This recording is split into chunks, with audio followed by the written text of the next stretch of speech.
Alam mo, sinadya ko talaga. Huwag kayong maniwala niyang mga chismis-chismis. Wala akong susuportahan na presidente. Neutral ako.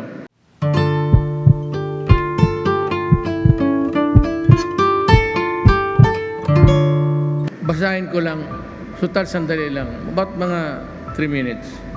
Basahin ko lang yung ginawa ng nakakahiya naman sa kanila. Pinagpaguran ito. Pero sila ang balik kanilang speech ito. Gusto ko nga sila na magsalita nito. I am glad to be with my fellow public servants. You know, before anything else, hindi ako nagagamit ng public servants. Matagal na ginagamit yan. Hindi man nasusunod eh. Naging landlord man tuloy lahat. So ako, all these years I said, I would just read it as, I am glad to be with my fellow workers in government and party mates from PDP Laban this evening. I also thank the citizens of Cainta for taking time to come here and join all of us tonight. Maraming salamat. Cainta, as a first-class municipality, is a good example of how fruitful a town becomes when its local officials and constituents unite in achieving progress and prosperity. I am glad to report that the 2 phases of our Wawa bulk water supply project are doing well, with the actual accomplishment going beyond our target. Once finished, this will secure much needed water, with the actual accomplishment going beyond our target. Once finished, this will secure the much needed water supply not only for the citizens of the province of Rizal and particularly Cainta, but also to the nearby area units such as the Metro Manila. The Metro Rail Line 4 or MRT is also in its detailed agricultural and engineering phases.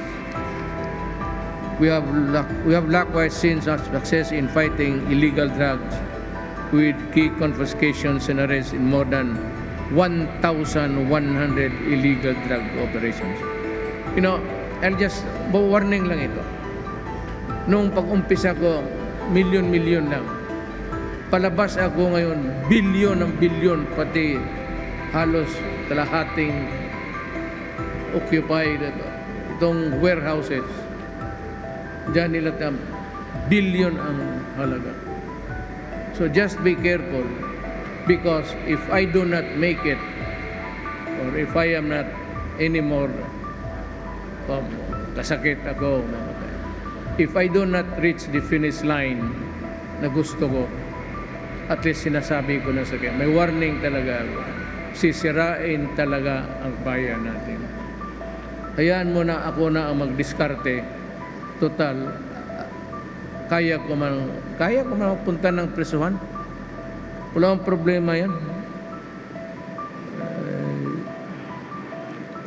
Ang akin lang, I am a Filipino. Kung husgaan ako, it must be a Filipino court. Kung may prosecutor man, it must be a Filipino prosecutor.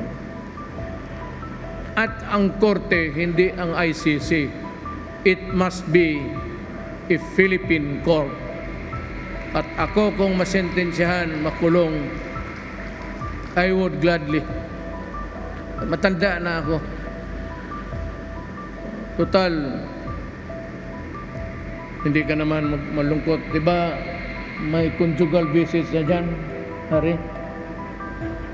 Yung mga asawa magpunta doon, magbisita. Magpunta ka?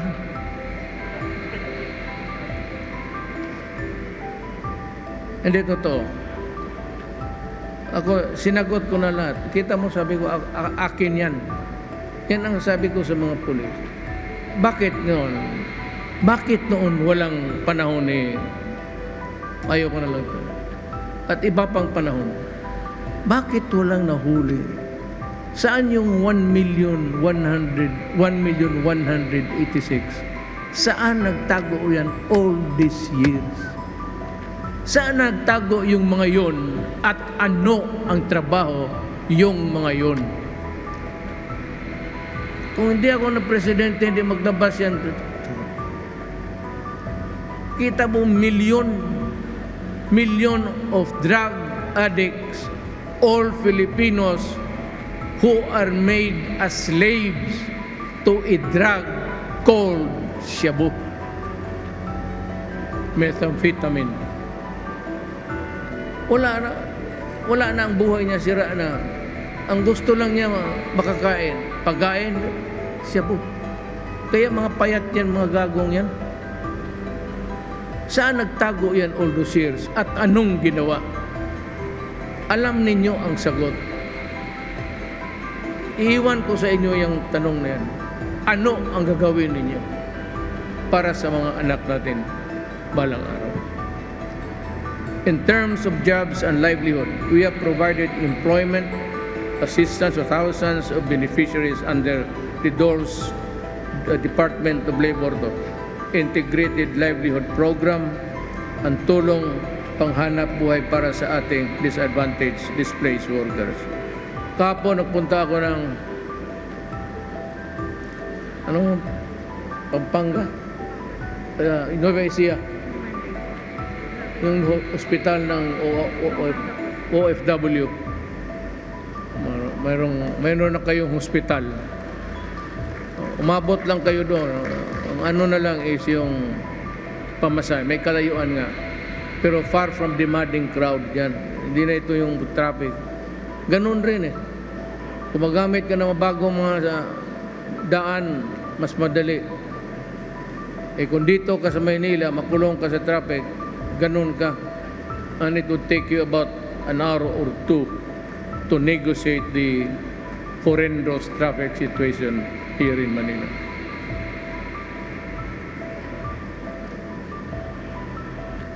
We likewise provided jobs under a special program of employment of students for more than 200 youth.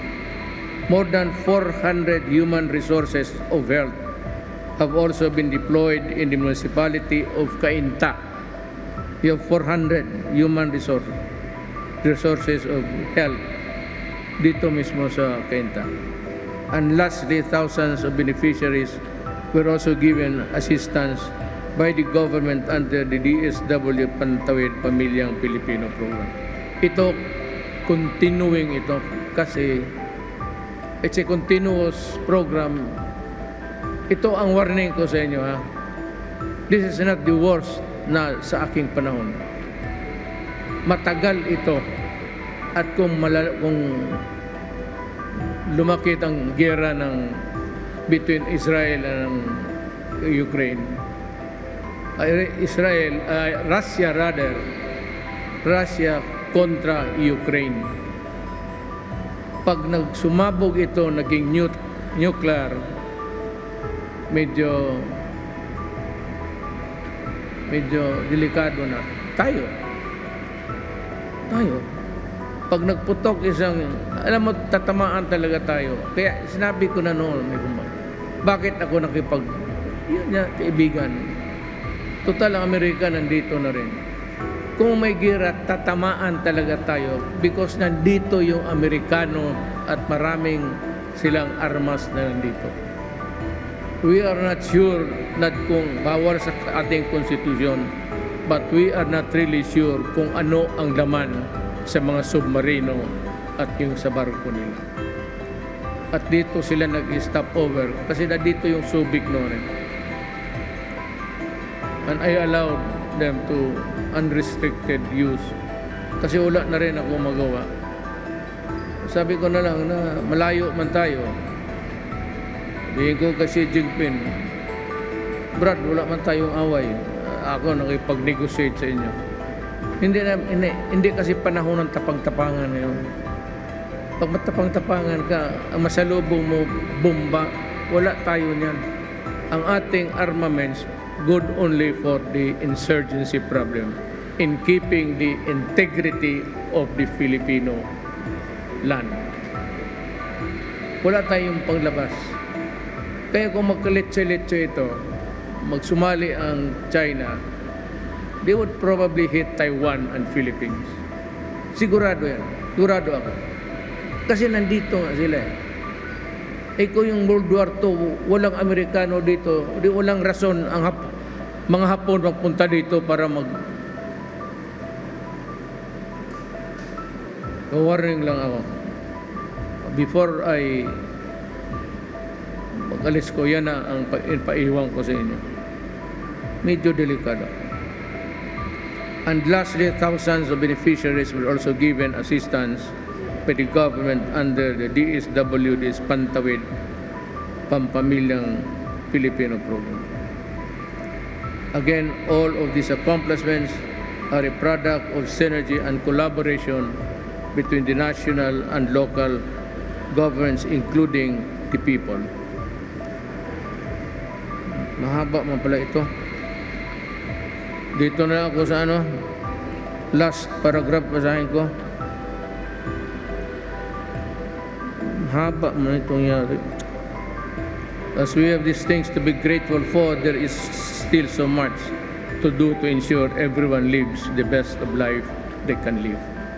I am proud to say that the men and women here in Cainta and the province of Rizal have been instrumental in helping my administration achieve this goal. That is why I ask all of you to support my fellow party mates who are present here tonight so they can continue the initiatives that my administration has started.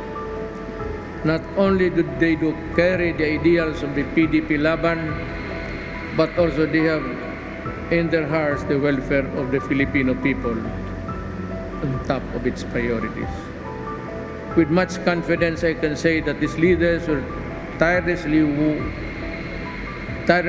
work to give you the space and the opportunities to reach your full potentials. I therefore humbly ask you that you give the same support and confidence that you have given me in the past many years. To my party mates, remain rooted in the best of values as Filipinos, and may you remain a source of light to our people, especially as we work towards the recovery of nations. Pandemic ang ibig sabihin nila dito. The elections are fast approaching. This is the time that we choose good leaders, not only they who have wisdom, but also in their heart the spirit of public service. Let us therefore unite and work together in the candidates of PDP Laban so we can secure a brighter future for our beloved country and for the future. Bago ako magtapos, magsabi salamat po, just 2 minutes. Alam mo, sinadya ko talaga, huwag kayong maniwala niyang mga chismis-chismis. Wala akong susuportahan na presidente. Neutral ako. Kasi mahirap kasi pag nandyan ako, ang pinayagan ko lang ng cabinet member because he is the president of a political party, si Secretary Cossey. But the others, lalo na yung mga military, sinabi ko, stay clear. Huwag kayong, kasi mahirap ang tao magsabi, nakalamang yan sila, ang pera ginamit ni Duterte, may pera kasi sa Malacanang. Yung pera po, walang pera dyan na para sa eleksyon, para magpapanalo ka ng kandidato. So, dito sa wala itong senador, marami kayo papilian eh. Pero dito limitado. Kaya, I have said it, maybe yesterday, said it before, and for the nth time, I say to you now, wala akong kandidato pagka-presidente. Neutral ako. hanggang matapos ang eleksyon at maibigay ko yung bagong presidente na ihalal ninyo. So, ulitin ko, ang utang na loob ko kay Kit nung unang panahon, hirap ako. Siya yung unang, ayun ko, sinabi ko, tanong ko yung, bakit si Kit? Sabi niya, siguro may tiwala siya sa iyo. Salamat naman. Ako, Sibiliana. In a few days, I am a resident of the city. I do not have a house here. But, kung mapunta kayo ng Davao o may problema kayo na gusto ninyong ipaabot na ayaw, hindi ka makakuha direksyon sa kumpas mo,